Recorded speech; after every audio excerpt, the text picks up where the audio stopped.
So excited to have you here today. We're going to wait a couple moments as everyone comes in from the waiting room. But you are here today for our latest Career Coach Series webinar, which is the art of telling your career story. So we'll be together for this next half hour or so, having this conversation of figuring out like, okay, so you really know who you are, your career story, what you've been through, but how do you make sure you communicate that properly to the people around you? As always, the Career Coach Series is a part of our affiliate membership, so that is our complimentary membership. So everyone has access to this content. We do that on purpose. We want to make sure that you have the type of professional development opportunities that best suit your needs.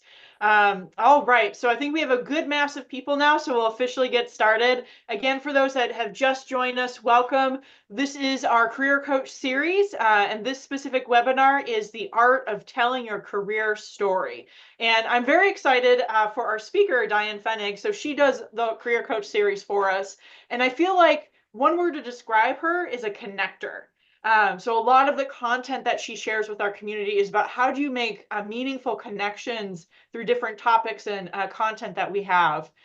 So again, very excited that Diane's here to share her expertise. She's been a part of the Human Capital Group, the Gallagher Executive Search, and most recently, the Bufkin and Baker team. So we are, again, so excited to have you here today. And before she officially gets started, what we want to do is actually launch a poll. So I'm going to go ahead and launch this poll. And we want to know, this is anonymous, but we just want to know from the crowd, what is the hardest part of telling your career story? And the four answers we have are: one, I don't know what part of my story to share. Two, my story is not as interesting as most. Three, I do not feel as if my story is unique. Or four, all of the above resonate with you. But again, we want you to answer this question of what is the hardest part of telling your career story? And we'll kind of give it a moment. I see a lot of people are answering the poll, which is exciting. And then I'll go ahead and end the poll and we'll share the results with everybody from there. Okay. Answers are still coming in, so I don't want to cut anyone off as they're thinking through what is the hardest part of telling their career story. All right. Okay. So it's slowed down. So I'm going to end it in 5, 4, 3, 2, 1. All right. And I'll share the results for that. So Diane, you can kind of see. There we go. I don't Here, know I'll what stop part sharing. to share. Yeah, Okay. that one seems to be the most popular one. But then we got that all of the above because I think they're Yeah, all yeah. hard. Yeah, they are. Yes. There we go. All right. I'm going to share my screen because that's how we roll, right? That's right. Come on.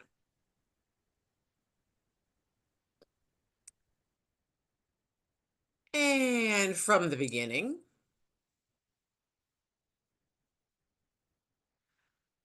All right, everyone. I feel like I should pull my glasses down as we talk about career stories. I don't know why I always feel that way when we talk about telling a story. Um, I I love talking about how do you kind of define who you are. And I absolutely love this picture because everything's kind of popping off the page. And I want your career story to do that, to actually get people to say, ooh, I want to hear more, or I want to come back to that. And so, if you really know your story and no one can know it better than you can make it pop just like this. So, I want to do a couple shout outs. There's a wonderful book, The Perfect Story, written by Karen Eber. She's talking about how to inform, influence, and inspire through your story. And Karen's book is really, really well done about how to be a better storyteller. And most people don't think of storytelling in kind of in a professional realm, but I do love how her book addresses that. So there's a big shout out to Karen and her book. And then Karen Eber, and now Karen spelled differently, Hunt, she framed how you lead with her 6 C's. And as I was listening to one of her workshops, I was like, wait a second, this is how you lead telling your story. So a big shout out to Karen. Her 6 are included. And of course, I added one myself because that's how I roll. And she does a neat series called Asking for a Friend, which I always love that as well. So the first thing up on your story, help me know with clarity what your story is. So many people stop with this going, wait, what does that mean? It doesn't start with, I was born in 1901 in a little red schoolhouse. That's not what I'm looking for in clarity.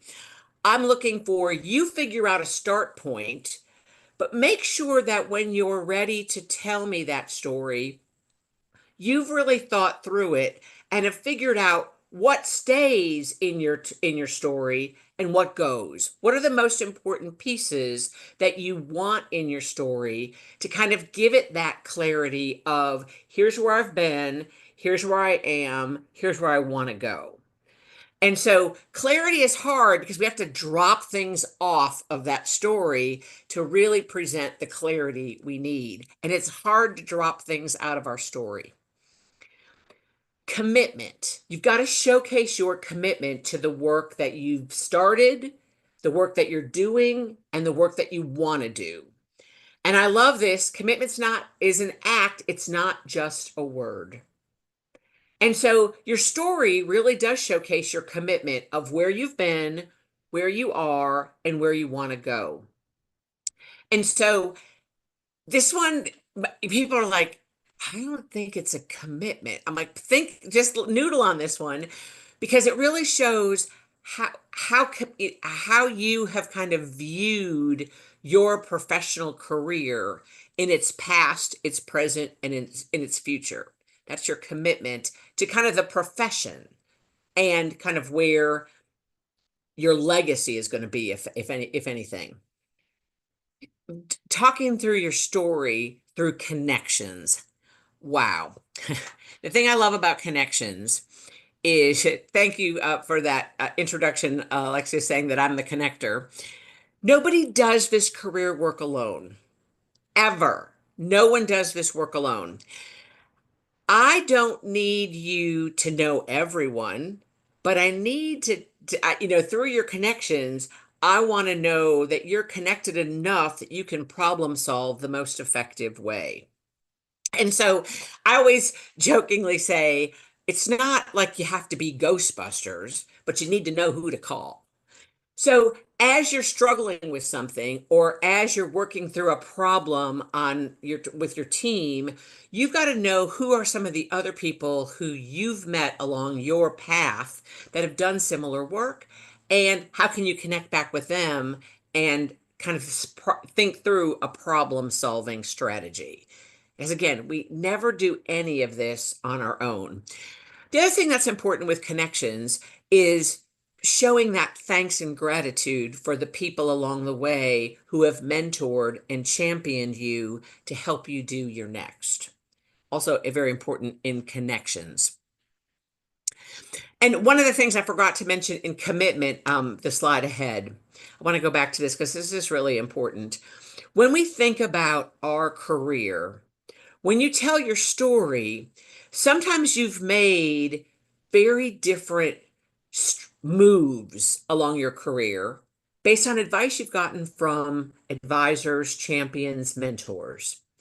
And that's important because that shows your commitment to moving forward and your commitment to saying, again, I'm not doing it alone. I'm connected, but I'm honoring the advice I've been offered along the way.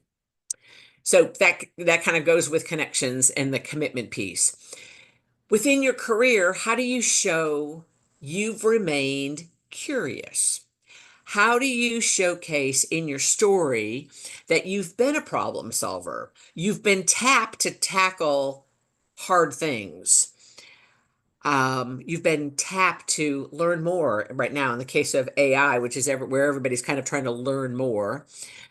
Curiosity that you've shown in the past will rear its head again in the future. And most people want to hire people and they want people to be a part of their team who can showcase curiosity. This quote just is so fabulous. I am neither clever nor especially gifted. Thank you, Albert Einstein. I'm only very, very curious. How do you look at a problem this way, this way, this way, this way, and maybe this way to make a solution happen. So curiosity, we need it, and it's important to showcase that within your story. What's your capacity? People are like, what's my capacity? Again, as you were telling your story, what's your capacity for the next? But also capacity is, where do you do your best work? Like the big green jug that's full.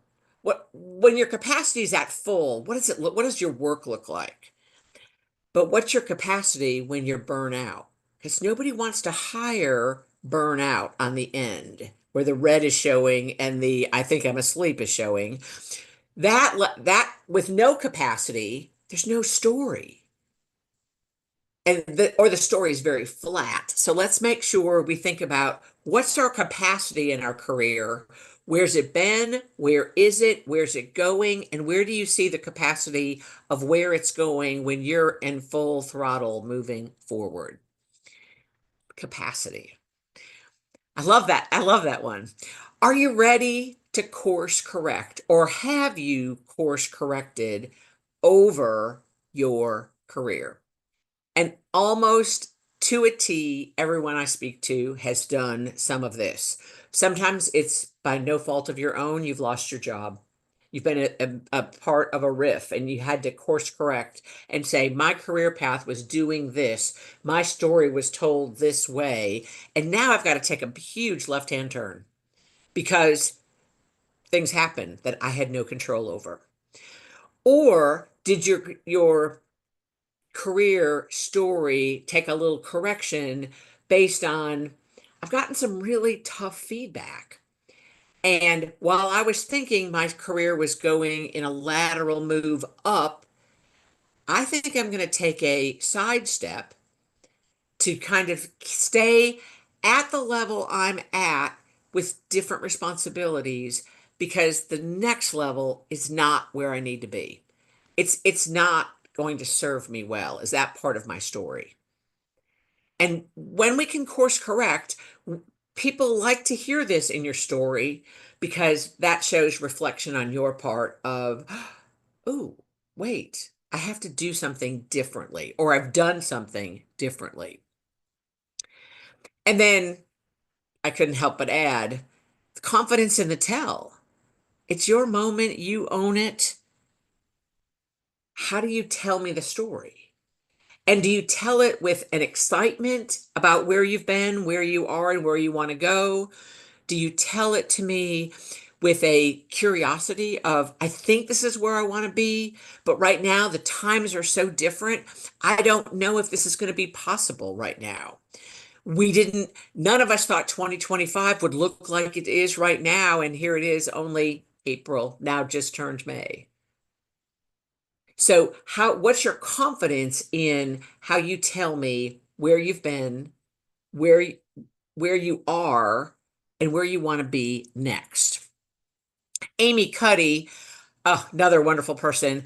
If we don't buy what you're selling, if we don't buy what you're selling, no one buys what we're selling. Oh, I have to do this right. If we don't buy what we're selling, no one buys what we're selling. If we don't buy your own story, why should anyone else? Wow. Become the author and the narrator of your story. You've got to tell it. Don't assume people will understand and tell it for you. You've got to help people understand the tough situations. And so many people telling their career story kind of want to bury the things that they are kind of embarrassed about, like losing your job through a riff. People want to bury that. Don't bury it.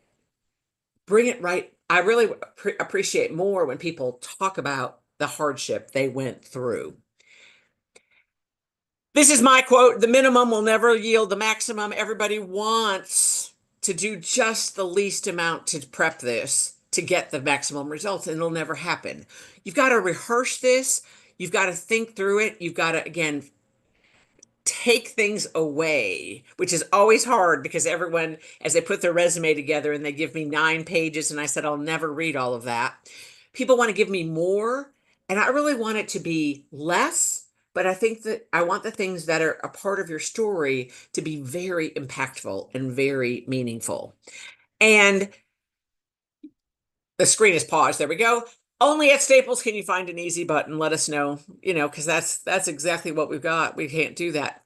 And there we go. If you can think it, you can ink it. And I do believe that with your story. Just know that you're going to probably have to take pieces away because everything's not that important to where you want to go, where you want to get to, if you will.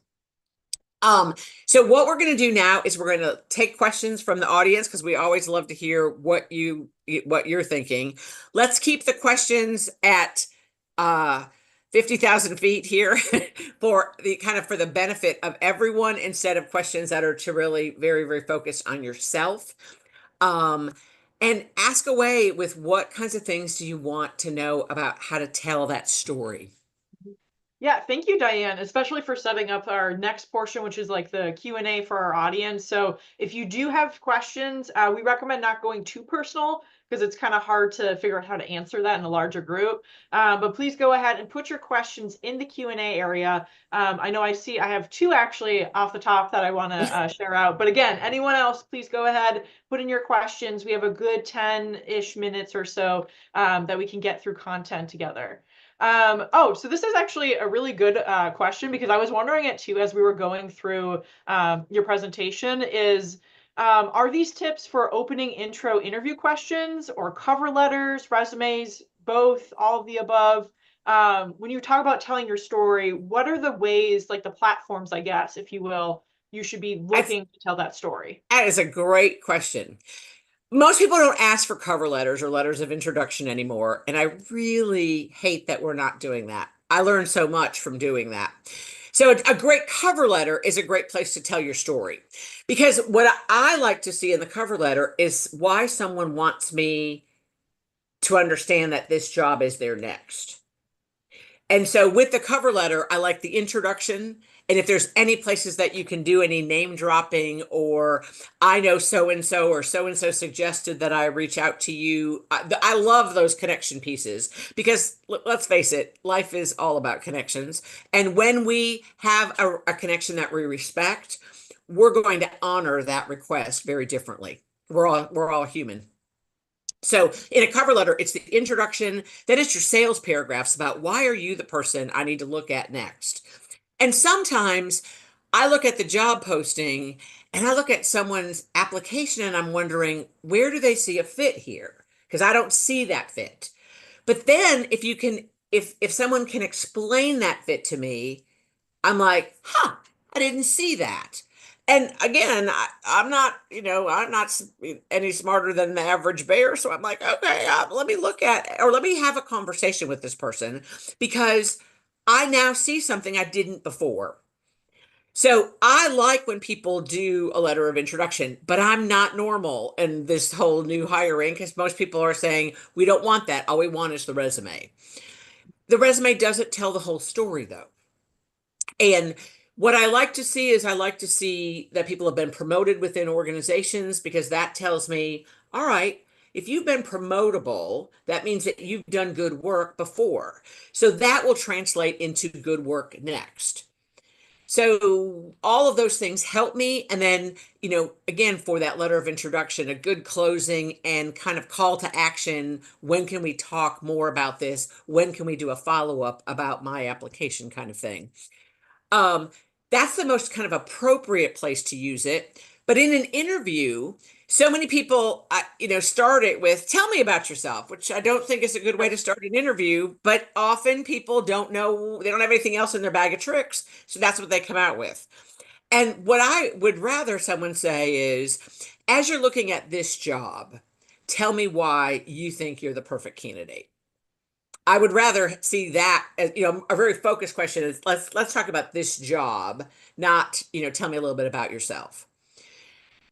As you describe your professional background, what are the things, again, you're going to have to take things away. What are the things that are going to be most important in this role? And what kinds of, backstories can you share and focus on that showcase that you can do the things I'm looking for successfully. Sidebar, and then I'm going to go back to what your next questions are. Women often don't make an application if they're not meeting all of the factors, kind of to the job posting, if they're not meeting all the qualifications. Men, they'll make one or two and they'll say, yes, I'll still apply. But women are, it's like, no, I'm only 7 of 9. Just apply.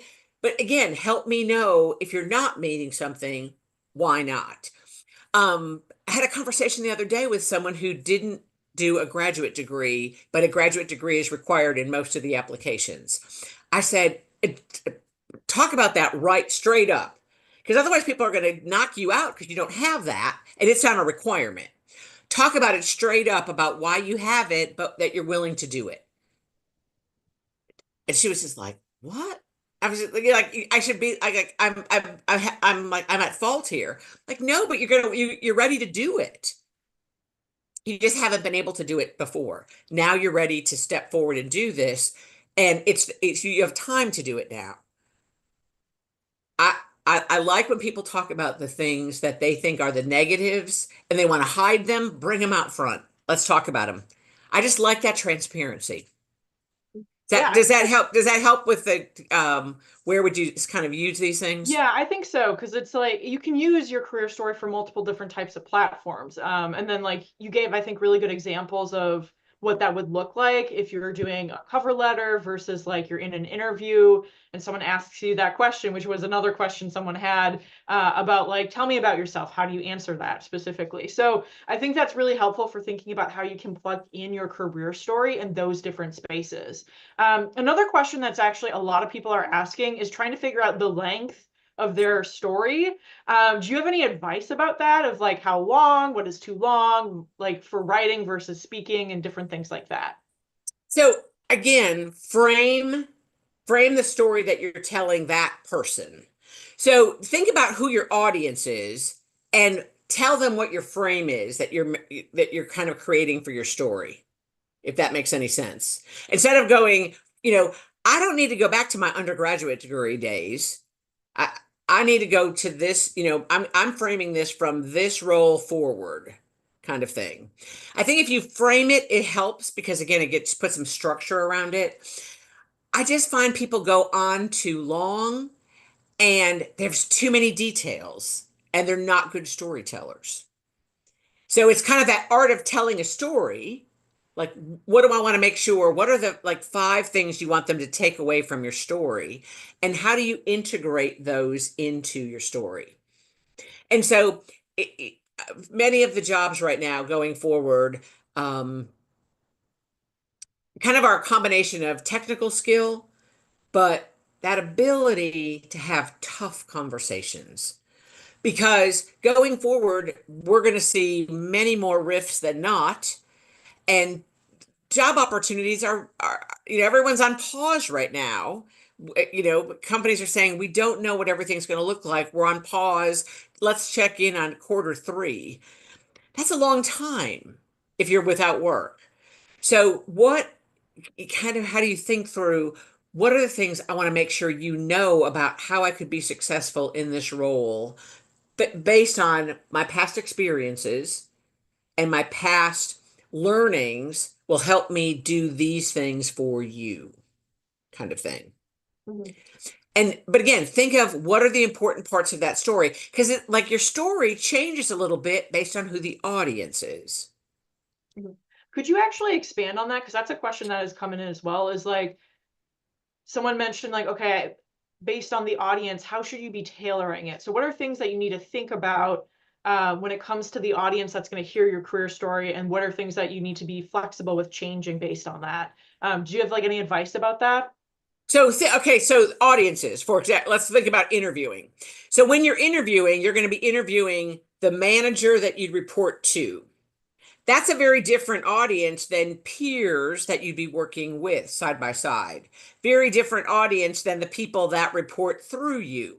3 very different audiences. They're going to want to know different parts to your story. So your team that's going to report through you, they're going to want to know, how are you going to take care of us? how are you going to have our backs? Yes. I mean, that's going to be a big part of it. So when you tell the story to them, that's going to make sure that that's kind of a more of a focal point. To your peer team, here's how we can get our work done together. Not competitively, but more cooperatively. That's going to be a big part of that conversation. To the leadership, understanding, you've in the job posting, you said you're looking for these things. In our conversations, you're saying, in addition to that, you're looking for this level of innovation. You're going to speak in your story to the innovation that you've learned of that they're looking for in this role. So you have to listen to your audiences and understand kind of where they're coming from. But just that there, your leaders, your peers, and your team, all of those are three very different audiences that you would address your story differently. Mhm. Yeah, it honestly it reminds me of your point of like you have to make sure you prepare. Oh, Yeah, absolutely. it's like don't just like think about it once and then say, "Oh, I'm done. I have my career story." But it's something like you have to really think through so you can have those three versions almost where the core is the same, but you can kind of tweak it to match what the audience needs to know. Yeah. At least that's what I'm hearing from you Mhm. specifically. Yeah. Yeah. I- So, oh, do you have more to add before no, I? I just, but think about, Mhm. and don't, it's okay if someone asks you something and you're like, can I come back to that? Kind of like a pass. Can I come back to that question? Let me give that some more thought. And at the end of an interview or at the end of an exchange, you're like, you asked me a question that I want to come back to now. Um, because sometimes people will ask us something that kind of we're not ready for. It's okay to say, give me a minute. Mhm. It absolutely is. I'd rather do that and then come back and answer that. Um, but when you're, and with your story, sometimes people would say, all right, but where do you really want to be? What's that ideal job? I think this is a job that you could do, but is this your ideal job? And again, I like when people come back and say, given what's going on in this economy, I've given up on ideal, not given up on ideal, but what my thought my path would be. I've got to be flexible right now because I am now with so many companies saying no more remote work. I need to Mhm. pay attention to my marketplace and my community because this is where I need to work. We are not uprooting our family. We are in this community. So I now have to refocus my career pathing and my career ideals on this community because this is going to be where home is for the next Mhm. at least 3 to 5 years. And again, I love that candor. I love that transparency when someone says, that's not exactly where I thought I would be, kind of the way I'd answer that question, but it is now because of the situation we're in. Mhm. Yeah. And kind of speaking of a little bit of like tough situations, because there's been a couple questions about this as well. And looking at time, this will be the last question as well. So it's been around whether it's like people have been maybe unemployed for a while, they're trying to do a career switch, but they're running into issues, they might be feeling burnout. I know one of the slides mentioned, I don't remember the name, is it capacity with the different Yep. jars? So someone Yep. mentioned like, how do you present a green jar when you're not quite feeling a green jar, but you don't want that to prevent you from getting a job that you are so qualified and able to do. So, do you have any advice around that specifically? Um, yeah. Yes. So, I mean, a lot of people right now feel like they're really burned out and they're trying to do so many things because so many things are, again, this economy has so many unknowns. And so I'm speaking to people who are saying, I'm feeling really burned out. And I said, but I don't want to buy burned out because it takes me 3 times the energy to bring you back after burnout. I mean, it just takes way more. So I need you, if that's how you're feeling, to step back and take care of yourself first. Because you won't tell a good story unless you take care of yourself first. And you've got to figure out what's important, what can go, what can be given to someone else, so that you can focus some time and effort and say, there's a lot of things I can celebrate in my past. It's not all negative. There's things we can celebrate here. And how do I reframe and refocus that so I can tell a better story? But if you're not feeling it and you're feeling really burned out and stuck, that's going to show in your story. It's like your story won't lift off the page then. Your story is Yeah. going to just like stay like a brick on the page. So it's just it's hard. It's that catch 22. We never want to get to the point where we're burned out because it's so hard to bring yourself back after that Yeah. And because it's, it affects your story. yeah. And like, it sounds like from what I'm hearing is resetting is so important, and you're not downplaying like that's hard to do, especially when you're feeling burned out. But it is something like in order to move forward, you have to like take the time, as you said, to take care of yourself. Absolutely. Yeah, so I really appreciate that advice personally. Just like the candor and like making sure you come first, and then from there you're able to actually bring the energy that's needed to be able to open up doors for yourself. Yeah. Love that. We are at time, so I want to be respectful of everyone's days and things like that. But I really, again, want to thank Diane for being here in front of our audience. I know some people have mentioned, like, thank you so much for your sharing your wisdom, your knowledge with us. I know I love that I get to learn new things as well from Diane's sessions. I also want to mention if there are any specific topics you're interested in, please feel free to put them in the chat. We will look at those later on. We've kind of concluded our spring career coach sessions or webinar series specifically, and then we're going to start back up probably in like July or August is my guess. So if there's anything in particular you're interested in learning about, that's kind of around these topics of figuring out next steps, anything like that, connecting with others, we were happy to like hear that. So we'll Yeah. check out the chat if need be. Otherwise, you can also email us at pro@fortefoundation.org. So our professional programs team, which includes myself, will be able to check that out and hear your thoughts and your feedback as well. Okay, so with that, enjoy the rest of your day, and we hope to see you soon at a future event.